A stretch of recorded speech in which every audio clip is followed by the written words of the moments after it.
vamos a continuar con el curso de semiología médica y el tema que vamos a estudiar hoy día van a ser los síndromes vasculares cerebrales.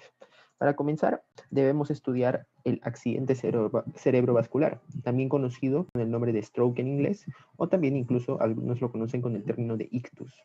En este caso, cuando hablamos de accidente cerebrovascular, hay que recordar de que lo podemos dividir en dos tipos, el tipo isquémico y el tipo hemorrágico. El tipo isquémico es el que vamos a comenzar a estudiar y se va a caracterizar porque va a haber una región del parénquima cerebral que no va a recibir suficiente flujo sanguíneo y producto de ello, las células que van a encontrarse en este nivel van a comenzar a morir.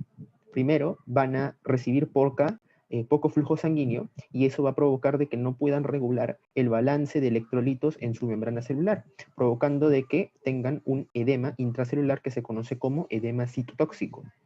Y con el paso del tiempo va a comenzar a haber necrosis, producto de la degeneración de las neuronas. Muy bien, el accidente cerebrovascular isquémico ha quedado muy claro. El flujo sanguíneo no ha llegado a una zona del cerebro. ¿Y esto por qué se puede producir? Se puede producir por varias causas. Algo que me olvidé de mencionarte es que es el tipo más frecuente. El 85%, fíjate, le gana por montones al tipo hemorrágico. Por ejemplo, por una embolia. ¿Esto qué quiere decir? De que puede ser de que cuando uno habla de embolia siempre piensa en un trombo, ¿no? En este caso, ¿cuál es la diferencia entre trombo y embolia? La diferencia es que el trombo se produce localmente, mientras que la embolia se ha producido en algún otro órgano del organismo y ha viajado por medio de la circulación hacia otro lugar, en este caso al cerebro. En este caso, por ejemplo, cuando nosotros hablamos de trombos, estamos hablando de un paciente que ha tenido una lesión endotelial permanente.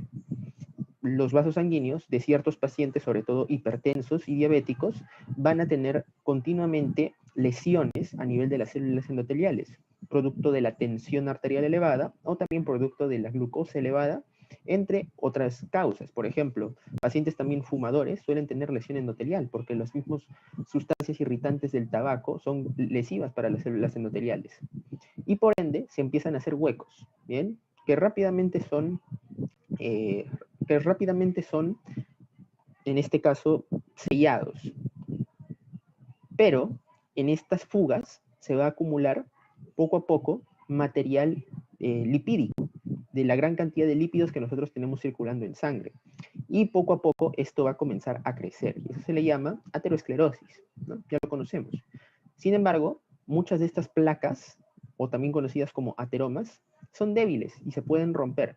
Y una vez que se rompen, liberan factores que son capaces de activar al sistema de la coagulación y ocasionan una acumulación de plaquetas que van a formar un masivo trombo que puede ocluir el vaso sanguíneo y producto de ello dejar sin irrigación a este territorio del cerebro. En este caso, como ya te mencioné, aquí el trombo se ha ocasionado localmente. Entonces, este trombo del que te he hablado, ¿de qué está hecho? Fundamentalmente de plaquetas, ¿bien? De plaquetas que se han unido y también están selladas todas por la fibrina. Pero también recuerda de que existen otras cosas que pueden ocluir un vaso sanguíneo. En este caso, imagínate de que este trombo que te he puesto como ejemplo no se haya ocasionado aquí, en la misma arteria que está dentro del cerebro, sino que se haya ocasionado, por ejemplo, a nivel del corazón, en una fibrilación auricular. Entonces, es posible de que este trombo que se ha producido en el corazón finalmente viaje por la circulación general hasta llegar finalmente aquí, al cerebro. Entonces, ¿eso cómo se le llama? Se llama embolismo. Pero como lo que ha viajado ha sido un trombo que ha estado en el corazón, entonces eso se le va a llamar tromboembolismo. ¿Bien? Este trombito que apareció en el corazón, se formó en el corazón, viajó y llegó y tapó esta arteria y dejó sin irrigación a todo este territorio. Y no necesariamente tiene que ser un trombo, puede ser también un embolismo de grasa, un embolismo infeccioso, un embolismo tumoral. ¿Bien? Así que hay muchas posibilidades. Asimismo también la lipohialinosis. Esto es interesante. Resulta que el pacientes fundamentalmente hipertensos van a tener constante lesión de las arterias. ¿Bien? Ya sabes, lesión endotelial por todas partes, por el mismo estrés al que están sometidos las células endoteliales. Y estas, en respuesta a este estrés crónico, proliferan. Y proliferan tanto que son capaces de ocluir el diámetro del vaso sanguíneo. Tanto las células endoteliales como las células del músculo liso de las arterias.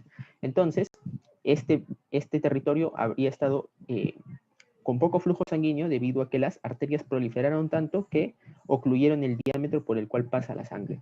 ¿Sí? Y finalmente el shock. El shock es importantísimo. ¿Por qué? Porque resulta que los pacientes que tengan presión arterial baja, ¿qué va a suceder? La presión arterial es un motor para impulsar a la sangre. Y por lo tanto, si falta el motor para impulsar a la sangre, la fuerza suficiente para llevarla a los tejidos, entonces los tejidos van a percibir menor flujo sanguíneo y por lo tanto van a comenzar a morir sus células y estas necesitan oxígeno activamente como lo son las neuronas. Y generalmente, ¿cuáles son los territorios más afectados en el caso de un shock? ¿Sabes cuáles son? Y eso debes de conocerlo. Son las zonas más distales de los territorios arteriales. Por ejemplo, a ti te han explicado bonito, ¿no? De que este de aquí, por ejemplo, es la arteria cerebral media, ¿no?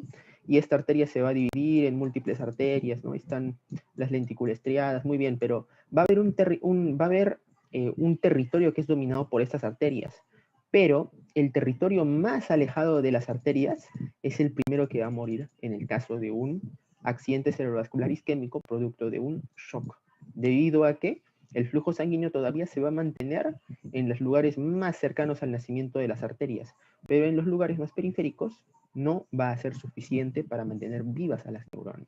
¿Bien? Muy bien. Por otro lado, ¿quiénes tienden a desarrollar ictus isquémico con mayor frecuencia? Pacientes añosos, hipertensos, diabéticos y pacientes con fibrilación auricular.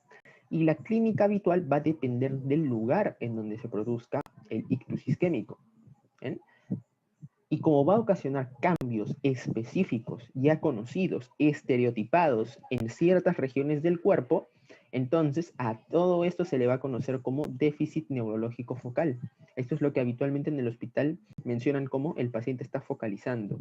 Muy bien, ¿esto qué quiere decir? De que existe una explicación anatómica para los signos y síntomas del paciente. Por ejemplo, ¿qué pasa si se daña? ¿Para qué nos sirve el lóbulo parietal, por ejemplo? En el lóbulo parietal tenemos zonas que se encargan tanto de la función motora como de la función sensitiva. Y como tú sabes, el cerebro se encarga siempre de controlar la parte contraria del organismo. En este caso, el lóbulo parietal se encarga de sensar las sensaciones del lado izquierdo y también de movilizar los músculos del lado izquierdo. ¿No? Siempre se cambia de lado. Muy bien, bien. En este caso, si encontramos en un paciente de que ha disminuido, en este caso, su capacidad motora de un lado y también su capacidad sensitiva del mismo lado, esto nos está indicando de que hay una lesión probable contralateral a nivel cerebral. A eso se le conoce como focalización, porque estamos hallando una limitación anatómica específica, ¿bien? Una lesión anatómica específica en el sistema nervioso central que puede explicar los signos y síntomas en un paciente. Respecto al ictus hemorrágico, este puede ser de dos tipos, subaracnoideo e intracerebral. En particular, en el intracerebral también podemos considerar al intraventricular, que como ya dice su nombre, a diferencia de los intracerebrales, se refieren principalmente a masas de sangre dentro del parénquima.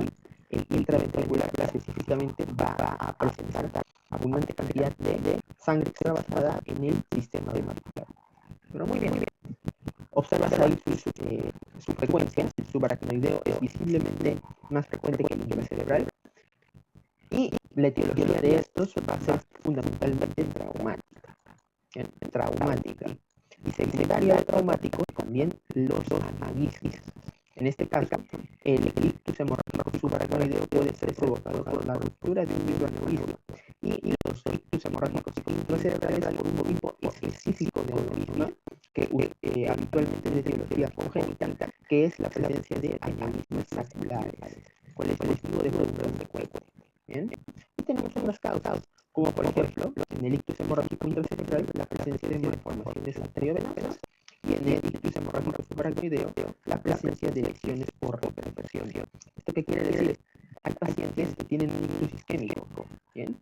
Y como ustedes van a saber más, deben haber conocido en el curso de fisiopatología, existe una zona de neuronas que van a sufrir esta isquemia y van a morir definitivamente. Pero alrededor de esas neuronas existen todavía neuronas que pueden vivir, ¿no? Que pueden sobrevivir, pero si pasa mucho tiempo y no atiendes el reciente, entonces estas neuronas están rodeando la zona de lesión y finalmente no van a poder recuperarse. Entonces, por eso siempre se menciona de que un paciente tenemos que identificar rápidamente que tenga un ictus y hay que tratar. Y habitualmente, como se está recibiendo por la sangre, lo que nosotros buscamos es precisamente de que se pueda reperfundir el tejido para que las neuronas no mueran. El problema es que nosotros reperfundimos agresivamente en este lugar en donde hay neuronas que están sufriendo, neuronas que están a punto de morir. Si nosotros reperfundimos agresivamente, se puede generar, se puede sobreagregar en este lugar una hemorragia, que típicamente va a ser subaracnoidea. ¿Cuál va a ser la diferencia clínica entre estos tres tipos? Si el isquémico solo causa déficit neurológico focal, estos también lo van a ocasionar. La diferencia es de que estos van a ocasionar dolor. En el caso del subaracnoideo, se suele encontrar también cefaleas dolorosas, y habitualmente también respuestas vegetativas, como la presencia de náuseas. Y en el intracerebral también, igualmente, cefaleas intensas y habitualmente signos meningios. Muy bien, aquí quiero recordar algunos conceptos importantes. Como tú puedes observar en estas imágenes, estoy presentando múltiples cortes de cerebro. ¿Y esto con qué propósito? Con el propósito de que tú puedas recordar cuáles son los territorios que son irrigados por las arterias cerebrales, que son las que vamos a estudiar en esta clase, que es síndromes vasculares cerebrales. En este caso, te he pintado de color amarillo primero el territorio que es irrigado por la arteria cerebral anterior. Recuerda que esta arteria recorre principalmente, como puedes observar aquí, la cara interhemisférica del cerebro. Bien. La cara interhemisférica está dominada por el color amarillo que representa el territorio de la arteria cerebral anterior. Como tú puedes ver, circunda al cuerpo calloso prácticamente en su totalidad, ¿no? Solo esta pequeña parte que es irrigada, ¿por quién? Por esta de que está pintada de azul, que ya te voy adelantando, es la arteria cerebral posterior. Por otro lado, ya sabes que la amarilla es anterior, el azul es posterior, la de verde. ¿Quién es la de verde? La de verde es la arteria cerebral media, o también conocida como la arteria silviana, porque recorre la cisura de Silvio, ¿bien? La cisura de Silvio, y va a dominar principalmente la cara lateral del cerebro. Como tú puedes ver, la cara lateral está prácticamente dominada por la arteria cerebral media. Y finalmente, este corte coronal que puedes observar aquí también te da algunos detalles, ¿no? Que como puedes observar, la arteria cerebral media también es capaz de irrigar algunos territorios en las que se presentan los ganglios basales y también estructuras talámicas. Y la arteria cerebral anterior, fundamentalmente, como tú puedes observar, está irrigando la cara interhemisférica del cerebro. Muy bien, la última de la que nos falta hablar es de la arteria cerebral posterior. Esta arteria, como debes de recordar, va a recorrer la cara inferior y la cara medial fundamentalmente del cerebro. Bien, y va a encargarse de la irrigación fundamentalmente de los lóbulos occipitales y también una pequeña parte del lóbulo temporal. Si hay algo que debes de recordar de la arteria cerebral posterior es que también es capaz de irrigar a algunas estructuras importantes como lo que son el hipocampo, ¿bien? El complejo amigdalino y también algunas de los núcleos talámicos, sobre todo los núcleos talámicos laterales. Y finalmente quiero que recuerdes también estos homúnculos, el homúnculo motor y el homúnculo sensitivo, porque dentro de nuestro cerebro vamos a encontrar de que las regiones que van a codificar el origen del sistema piramidal van a tener una distribución somática. En este caso, como tú sabes, ¿dónde está la región en la que se va a principalmente encontrar las neuronas que van a ser las primeras que van a formar la vía piramidal? Se van a encontrar principalmente aquí, en el área prerolándica. ¿bien? En el área prerolándica. Y esta área va a presentar, como tú puedes observar, ciertas regiones que van a encargarse de la inervación motora de ciertas estructuras. La región más medial se encarga de la inervación motora de los miembros inferiores. La región lateral va a encargarse de la inervación motora del tronco, de las manos, de los músculos faciales y de la lengua y de la laringe. Por otro lado, en el área postrolándica vamos a encontrar el homúnculo sensitivo, ¿bien? Que va a contener a las neuronas que van a recibir fundamentalmente los estímulos sensitivos de distintas partes del cuerpo y van a tener una distribución muy parecida. Mira, como puedes observar, la cara medial va a contener la inervación sensitiva de los miembros inferiores y los órganos genitales. Tenemos a la vulva en las mujeres, al escroto y al pene en los varones. Y la cara medial se va a encargar del tronco, la mano, la cara y también de la lengua y de los intestinos en este nivel. ¿Por qué es importante recordar esto? Porque al momento de hablar de los síndromes vasculares cerebrales, básicamente es la aplicación de la anatomía en la clínica del paciente. En este caso, un paciente que tenga un síndrome vascular de la arteria cerebral anterior va a presentar los siguientes hallazgos. Para comenzar, debilidad contralateral y pérdida sensorial en los miembros inferiores más marcada que en los miembros superiores. ¿Esto qué quiere decir? Es algo muy sencillo. ¿Cuál es el territorio de la arteria cerebral anterior? Color amarillo, ¿no? Y en el color amarillo, ¿qué encontramos? Encontramos que en este nivel se va a encontrar la información para la inervación motora de los miembros inferiores y también la inervación sensitiva de los miembros inferiores y, ojo, también de los genitales. Entonces, eso es lo que vamos a observar en un paciente. ¿Qué pasa si tiene un ictus de la arteria cerebral anterior del lado izquierdo? Entonces, va a tener un déficit motor y sensitivo del lado contralateral, pero específicamente de los miembros inferiores. ¿Y por qué? Porque la arteria cerebral anterior se encarga principalmente de la irrigación de la cara interhemisférica o medial del cerebro, ¿no? Y aquí, curiosamente, ¿qué se va a encontrar? Se va a encontrar la inervación motora y sensitiva de los miembros inferiores. Eso es lo fundamental. Si tenemos un paciente con debilidad, un ictus, perdón, mejor dicho, con debilidad contralateral, mejor dicho, ¿qué pasa si llega un paciente y le hacemos las pruebas sensitivas y encontramos de que tiene sensibilidad disminuida en uno de los miembros inferiores y aparte también tiene debilidad muscular?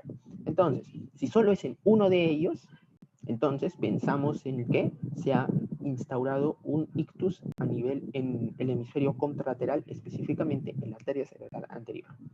Asimismo, también como tú puedes observar, también se van a manifestar otros síntomas importantes que nos debe hacer sospechar mucho más aún de la presencia de un ictus. Como por ejemplo, no se te debe pasar de que la arteria cerebral anterior también está irrigando territorio del lóbulo frontal. Eso a veces uno se olvida. Y el lóbulo frontal se encarga fundamentalmente de la toma de decisiones, entre muchas otras funciones importantes vinculadas a las funciones cerebrales superiores. Y el paciente no va a poder tomar decisiones, le va a hacer una pregunta y el paciente se va a quedar callado. A eso, ¿cómo se le conoce? Se le conoce como abulia. La abulia es también conocida como mutismo, ¿no? El paciente, tú le haces una pregunta y el paciente se queda callado o piensa de forma muy lenta o se encuentra totalmente desinteresado. Le dices que haga una tarea motora o simplemente le haces una pregunta para que respondas sencillamente como por ejemplo quién es el presidente, cuál es tu nombre, dónde vives, y responde lentamente o responde con desgano o no responde. ¿Bien? No es capaz de poder tomar una decisión o de seguir una orden. Y esto es evidentemente por daño a nivel del lóbulo frontal. También podemos encontrar incontinencia urinaria, y tú sabes por qué. Porque también este territorio, el territorio sensitivo, sobre todo, esto es importante porque se necesita una regulación de esfínteres a este nivel y también un censo de la cantidad de orina que se encuentra contenida en la vejiga, todo esto va a estar deteriorado. Y por lo tanto, es posible de que se manifieste este síntoma que también te debe hacer pensar en un daño de la arteria cerebral anterior. También es posible de que encontremos disartria, una alteración de las articulaciones, de la articulación de las palabras en algunos pacientes.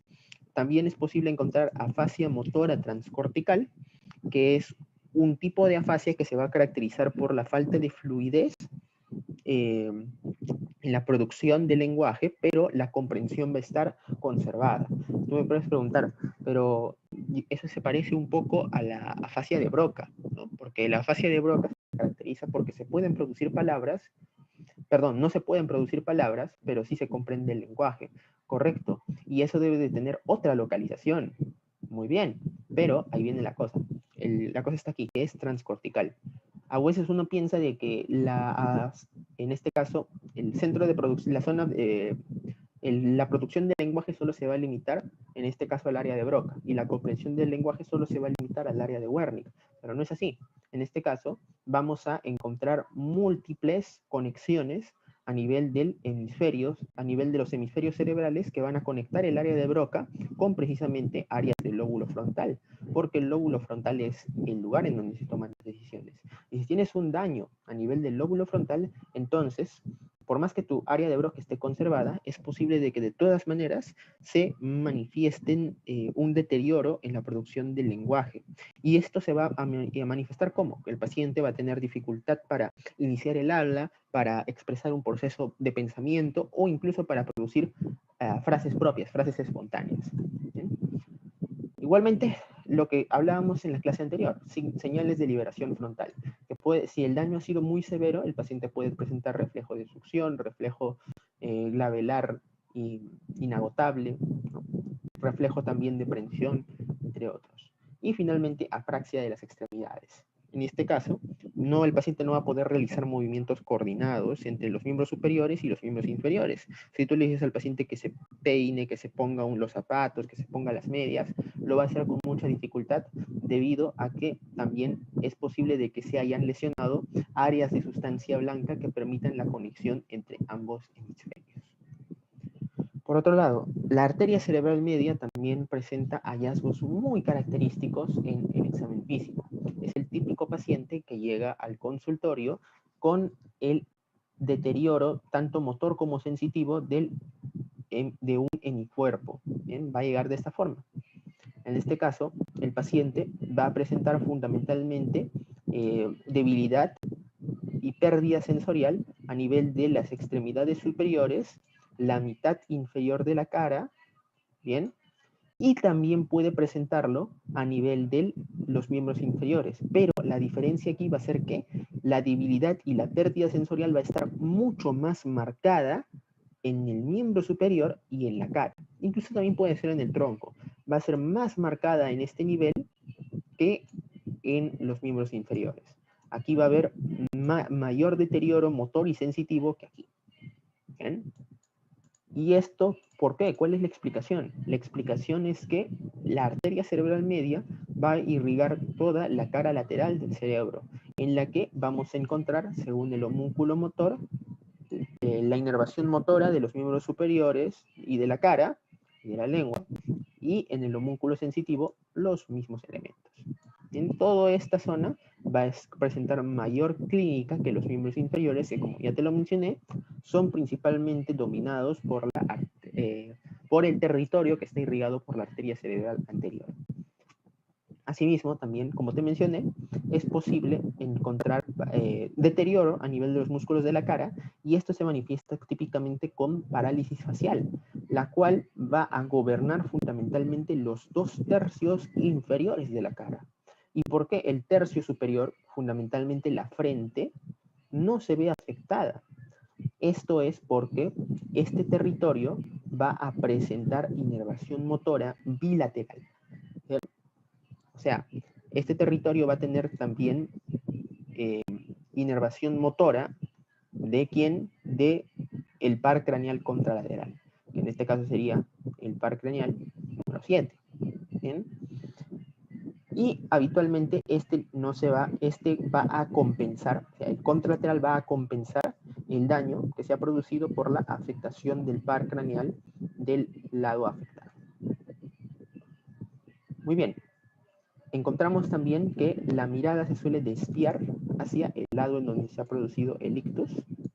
Podemos encontrar también hemianopsias homónimas contralaterales, típicamente sin la preservación de la mácula, debido fundamentalmente al deterioro de las fundamentalmente de las radiaciones ópticas que van a viajar por el territorio que está irrigado por la arteria cerebral media.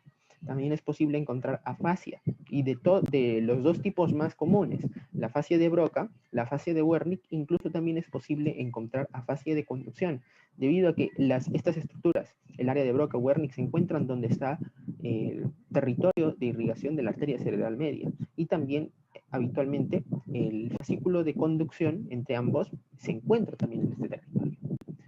Y este hallazgo que es fundamental, la heminegligencia. En este caso, ¿esto qué se refiere? Que el paciente va a tener desconocimiento o falta de respuesta a los estímulos en la región unilateral. En este caso, sí, en este paciente vamos a encontrar de que prácticamente va a desconocer el territorio que ha sido afectado. Por ejemplo, si yo te acerco un vaso de agua de este lado, ¿tú con qué mano lo recibes? Tú lo recibes con la mano que está más cerca del vaso de agua. Muy bien, este paciente hace lo contrario. Va a recibirlo con la mano contraria. Y a esto se le conoce como una heminegligencia motora. No hay movimientos espontáneos en un lado del cuerpo y el paciente mueve la extremidad contraria. Igualmente, esto no solo es motor, sino también puede ser sensitivo. Puede ser de que, por ejemplo, por aquí haya un estímulo, como por ejemplo, vamos a poner como ejemplo, un ruido que viene de esta zona.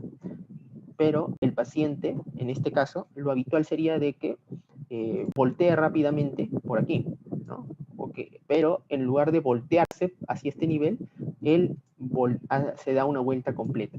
¿Por qué? Porque también igualmente la percepción de estímulo se ve deteriorada en el hemicuerpo y por lo tanto recurre a dirigirse hacia ese estímulo por medio de una vía más larga. A esto se le conoce como heminegligencia y normalmente va a estar relacionado o va a manifestarse mucho más cuando el hemisferio deteriorado sea el hemisferio derecho. Y finalmente, hablemos de la arteria cerebral posterior. Este territorio, como ya les mencioné, se va a encargar fundamentalmente de la irrigación del lóbulo occipital, lóbulo temporal y ciertas regiones relacionadas con la amígdala, el tálamo y también la amígdala, el tálamo y también el hipocampo. Producto de los tres últimos vamos a encontrar vértigo, náuseas y también déficit de memoria. El déficit de memoria fundamentalmente por el deterioro de la irrigación hipotalámica. Por el deterioro de la irrigación talámica podemos encontrar también en un síndrome vascular de arteria cerebral posterior que el tacto y también la propiocepción pueden estar reducidas. Evidentemente también todos los deterioros van a ser contralaterales, pero aquí lo fundamental va a ser de que el paciente va a presentar hemianopsia homónima contralateral. ¿Esto qué quiere decir? De que, por ejemplo, si el deterioro ha sido de este lado, ¿no? En este caso, en este paciente ha sido del lado izquierdo, entonces lo que este paciente va a presentar es que no va a poder observar los campos visuales del lado contralateral. Como tú puedes observar, el paciente puede visualizar claramente lo que está en su lado izquierdo, pero no puede visualizar lo que se presenta en el lado derecho de los campos visuales. Pero existe preservación del área macular. ¿Y esto debido a qué? ¿Por qué se preserva la zona de la mácula? Que es este circulito que está al medio. Esto es producto de que la mácula, o mejor dicho, el lugar en donde se perciben los estímulos de la mácula a nivel del cerebro, va a presentar tanto irrigación de la arteria cerebral posterior como también de la arteria cerebral media. La mácula presenta irrigación de ambas. Y por ello es que cuando hay un infarto de la arteria cerebral posterior, entonces la arteria cerebral media puede suplir su irrigación y por ello es de que la mácula se preserva en estas circunstancias. Un último detalle interesante es que también cuando la arteria cerebral posterior está deteriorada en un hemisferio específico, se pueden manifestar algunos también hallazgos extra. Como por ejemplo, si está en el hemisferio dominante del paciente, se puede manifestar también alexia, sinagrafia, afasia anómica y agnosis. ¿Qué son cada uno? A ver, rápido. Alexia, sinagrafia es lo más fácil. No poder leer, pero sí puede escribir. Afasia anómica, ¿qué es? Es una forma de afasia en la que el paciente va a tener dificultad para encontrar las palabras para poder completar una palabra. Por ejemplo, no va a poder recordar específicamente por ejemplo, él va a poder manejar, uno más fácil, ¿no? El paciente va a poder escribir, está escribiendo, pero tú le dices, ¿qué estás haciendo? Y no se acuerda. ¿Por qué? Porque no recuerda la palabra escribir. Esa es afasia anómica. Y por otro lado, también puede presentar agnosis. ¿Qué es? Es que va a tener un deterioro del reconocimiento del estímulo sensorial en general. La forma típica más frecuente de agnosia, producto del daño de la arteria cerebral posterior, es la agnosia visual. Es capaz de ver ciertos objetos, pero no es capaz de poder reconocerlos. Puede observar claramente una manzana, pero tú le dices qué es esto y no va a poder determinar qué es. Y por otro lado, si el deterioro es en el hemisferio no dominante, también se puede manifestar prosopagnosia. Y esto no es otra cosa más que la incapacidad para poder reconocer los rostros de sus familiares. ¿Bien? Muy bien. ¿Por qué se presentan estos? Esto es porque, recuerda, no solo se va a deteriorar la sustancia gris en cualquier tipo de síndrome vascular, sino también se va a deteriorar la sustancia blanca. Y esto involucra de que se produzcan interconexiones entre los hemisferios. Estas se deterioran y por lo tanto otras funciones cerebrales que no precisamente estén en estas localizaciones topográficas se pueden manifestar. ¿Qué son los síndromes lacunares? Para ya finalizar la clase de hoy. Los síndromes lacunares vienen a ser un tipo especial de ictus isquémico, en el que ciertos pacientes van a presentar presencia de algunas lagunas, entre comillas, en ciertas regiones cerebrales. Esto suele pasar, ¿saben en quiénes? En pacientes fundamentalmente hipertensos. Aquí vamos a encontrar que la arteria cerebral media, habitualmente, cuando está recorriendo antes de recorrer la fisura silviana, va a generar múltiples colaterales. Aquí van a haber muchas arterias que van a nacer a partir de ella, que se conocen como las arterias lentículo-estriadas. Estas arterias lentículo-estriadas se van a encargar de la irrigación fundamentalmente del brazo posterior de la cápsula interna y también de las regiones talámicas, ¿bien? Algunas regiones talámicas. Estas arterias lentículo-estriadas, que no están graficadas aquí, pero tú debes de conocerlas por anatomía, van a como ya te mencioné, van a irrigar el brazo posterior de la cápsula interna. Y ese brazo posterior es particularmente muy importante porque por ahí va a bajar el tracto piramidal. Y es posible de que si en esta zona se presenta un infarto lacunar, que únicamente el sistema piramidal esté afectado. Y no va a estar afectado ni los sentidos, ni van a haber manifestaciones autonómicas, nada. Simplemente va a ser un síndrome vascular motor puro. Precisamente, la localización va a ser la que te mencioné, el brazo posterior de la cápsula interna. Habitualmente, los infartos lacunares se presentan en las arterias lentículo-estriadas. ¿Bien? En el territorio en el que está irrigando esta estructura, si se presenta ahí un infarto lacunar, se presenta este síndrome, en la que solo se va a presentar hemiparesia contralateral de la cara, brazo y pierna. ¿Bien? Pero no se van a presentar manifestaciones sensitivas. Y también existe lo contrario, que es el síndrome vascular sensorial puro. En este caso, en el trayecto de las arterias lentículo-estriadas es capaz que lleguen al tálamo. Y el tálamo, recuerda que de todas las vías que te enseñaron en neuroanatomía, Habían muchas vías, ¿no es así? Muy bien, pero ¿cuál de ellas no llegaba al tálamo? El síndrome piramidal, que se saltaba el tálamo. Muy bien, las que llegaban al tálamo eran fundamentalmente sensitivas. Si el tálamo se veía afectado por un infarto lacunar, entonces tú vas a tener un síndrome vascular únicamente sensitivo y no motor, que se va a caracterizar por presencia de entumecimiento y parestesias contralaterales a nivel de cara, brazo y pierna. ¿Y qué pasa si hay presencia de hemivalismos? Ya sabes qué son los hemivalismos, son movimientos involuntarios fundamentalmente de músculos proximales a nivel de brazo y pierna. Entonces tú debes de pensar de que puede haber un infarto lacunar a nivel del núcleo subtalámico del Lewis o también a nivel de los ganglios basales. Muy bien, eso era todo lo que quería compartir con ustedes, chicos. Estamos prestos a que hayan preguntas y si no las hay, entonces pasamos a la siguiente sesión.